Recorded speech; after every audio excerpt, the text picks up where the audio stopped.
빅토리아와 함께 엘라행 기차를 탔다.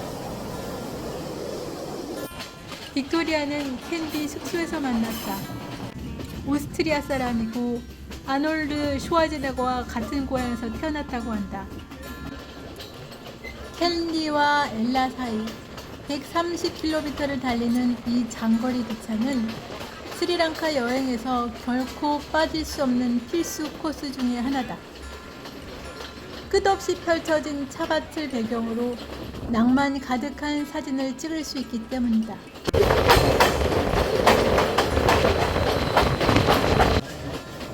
기차표는 출발 1시간 전에 캔디역에서 살 수 있다.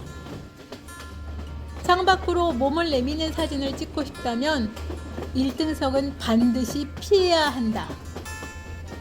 사진을 찍으려면 카메라를 창문 밖으로 내밀어야 하는데 1등석은 에어컨 때문에 창문을 열 수 없기 때문이다.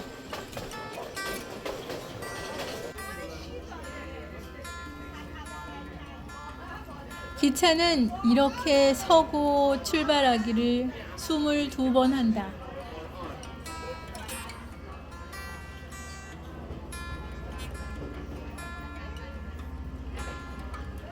바이바이. 2등석과 3등석은 좌석이 다르다.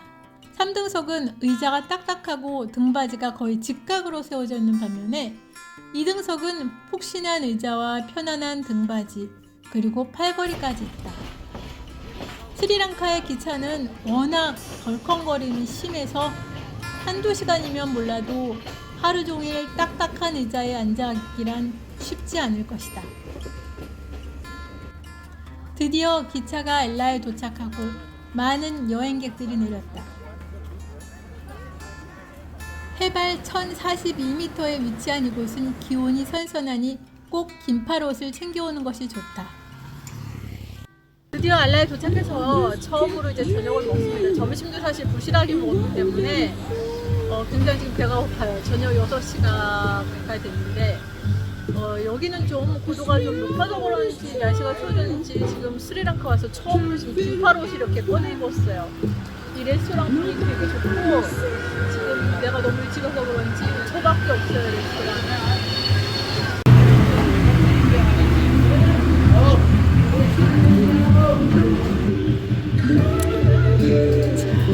빨간 콩으로 만든 소스. 와, 맛있겠어요. 이거는 계피차를 주문했는데 한 2유로도 안 되는데 지금 이거 오늘 다 먹고 어떻게 갈지 모르겠습니다. 맛있게 먹을게요. 엘라에서 맞이한 첫 아침은 눈부신 햇살로 시작되었다. 지난밤에 하도 추워서 잠을 제대로 못 잤다. 이불과 몸 사이에 까는 리넨도 새하얀 베갯잎도 없던 숙소. 한 달간 스리랑카를 여행하는 동안 가장 추웠고 가장 위생적이지 않았던 최악의 숙소였다. 엘라에 오는 외국인 관광객이 워낙 많다 보니 숙소의 퀄리티가 현저히 떨어지는 것 같다. 아침으로 카레 샌드위치, 바나나, 파파야, 망고, 홍차가 나왔다. 아침을 먹고 리틀 아담스 피크로 향했다. 엘라에서 45분 걸리고 산책길이 잘 정비되어 있어서 오르기 아주 쉽다. 45분 도보 끝에 드디어 리틀 아담스 피크에 도착했어요. 경관 되게 멋있죠? 날씨도 오늘 좋고 12시부터 비가 온다고 하는데 지금 너무너무 날씨가 좋아요. 자연을 만끽해야지. 날씨가 좋을 때.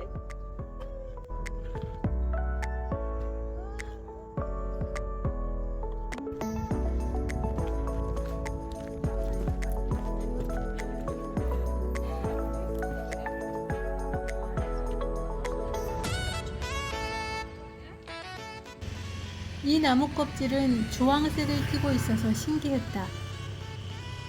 다른 나무들은 하얀 나무 껍질을 하고 있는데 이 나무들과 꽃들이 나를 아름다운 나이나치 브릿지로 인도한다. 이건 엔젤스 트럼펫, 스리랑카에서 흔히 볼 수 있다.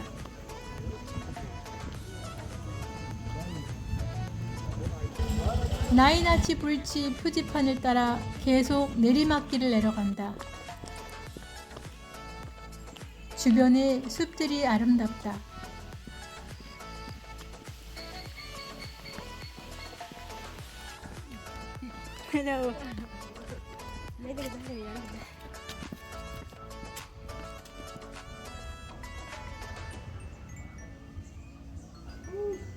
한참을 내려가다 보면 강이 가까워서 그런지 습기가 많이 느껴진다. 다리에 가까워지나 보다. 곧이어 영화의 한 장면처럼 멋진 경관이 펼쳐졌다.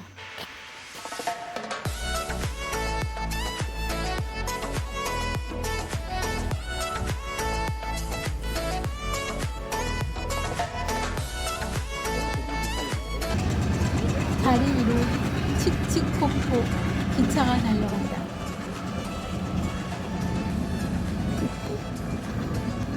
다리 위에서 사람들이 기차 문 밖으로 몸을 내밀고 기념사진을 찍느라 바쁘다.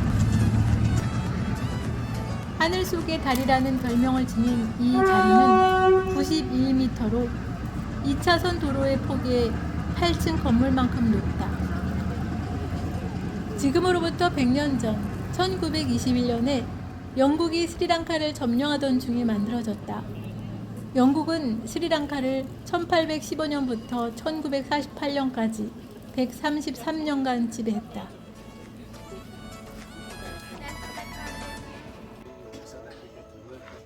어제 기차 안에서 만났던 간디를 다시 만났다. 그는 어디서든 누구와든 대화하는 걸 좋아한다. 은퇴한 영어 선생님인 그는 남아프리카 공화국에서 왔다. 간디랑 빅토리아랑 다시 상봉했다. 폭포를 보러 가자는 제안에 빅토리아는 자기 숙소에서 폭포가 한눈에 보인다고 했다. 결국 우리는 빅토리아를 따라 철길을 걷고 언덕길을 올라 그의 숙소로 향했다.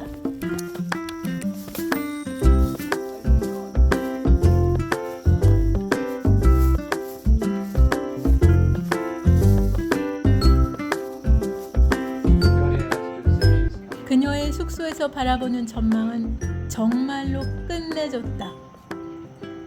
병풍처럼 펼쳐지는 자연을 바라보며 몇 시간이고 있고 싶었다.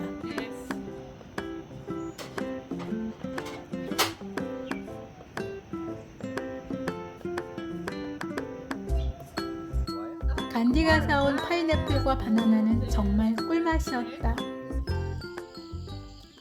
다음날 아침 6시 산책을 나갔다. 알고 보니 숙소 뒤에 있는 산이 전부 차밭이다. 다람쥐 꼬리를 한 고양이같이 생긴 이 동물은 뭐지? 찾아보니까 몽구스라고 한다. 독사의 천적이라고 한다. 스리랑카에서 딱 한 번 마주쳤다.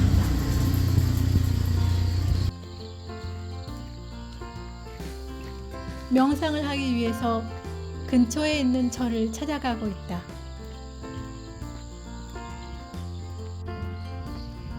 새소리, 풀벌레 소리, 촉촉하게 젖은 땅, 싱그럽고 짙은 녹음 사이로 튀어오르는 하얀 안개. 세상의 모든 아침이 누구에게나 이렇게 평온하고 아름답고 고요하기를 소망한다.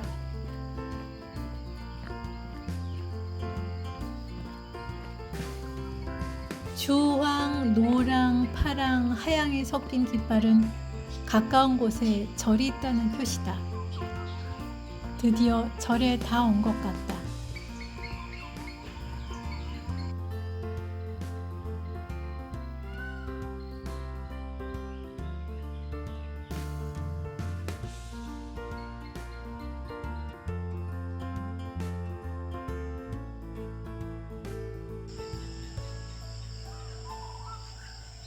도로의 틈 사이로 예쁜 새가 나타났다.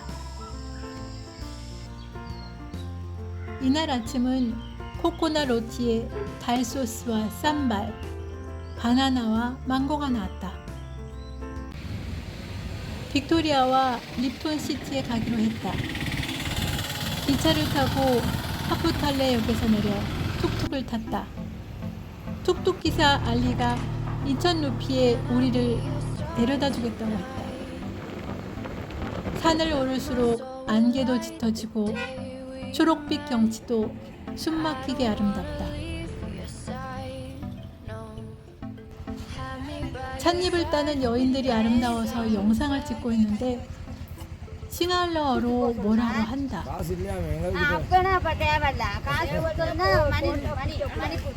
알리에게 무슨 말이냐고 물으니 사진을 찍으려면 돈을 내란다.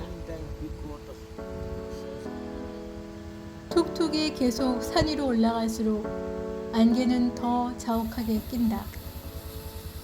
이런 자연 환경이 차를 재배하기에 매우 적합한 곳이라고 한다. 이곳은 차 공장, 티 팩토리.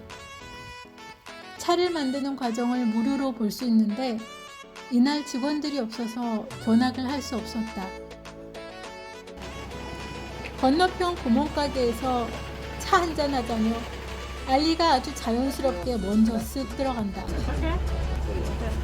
ये प्लेन की आप लोग इधर उधर थोड़ा बहुत प्लेन की दाम बड़ा मुझे मुत्रा में ना मुत्रा में ले अंजर वाले को ये मुत्रा सारी सारी कौन जी रुके 정상에 가까워질수록 차밭이 펼치는 파노라마가 장관이다. 19세기에 스리랑카 차를 영국에 수출해 차 제국을 건설한 토마스 립톤 경. 그가 이 산 정상에서 끝없이 펼쳐지는 자신의 차밭을 내려다보며 실론티를 의미했을 그 모습이 그려진다. 그가 주로 앉아서 차를 마셨다는 그곳, 립톤 시트.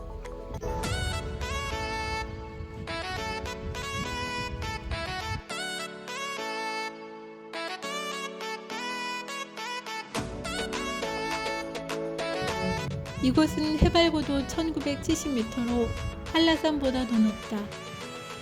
이곳 올 때는 반드시 긴팔을 준비해 오길 바란다. 내려가는 길에 안개 때문에 한치 앞이 보이지 않는다. 하프탈레역에 도착하자 알리는 처음 흥정과는 달리 우리에게 4,500루피를 요구했다. 결국 우리는 3,000루피를 내고 나서 기분이 몹시 찝찝했다. Just going to on the mountain, other side get Allah. 땡큐 알리.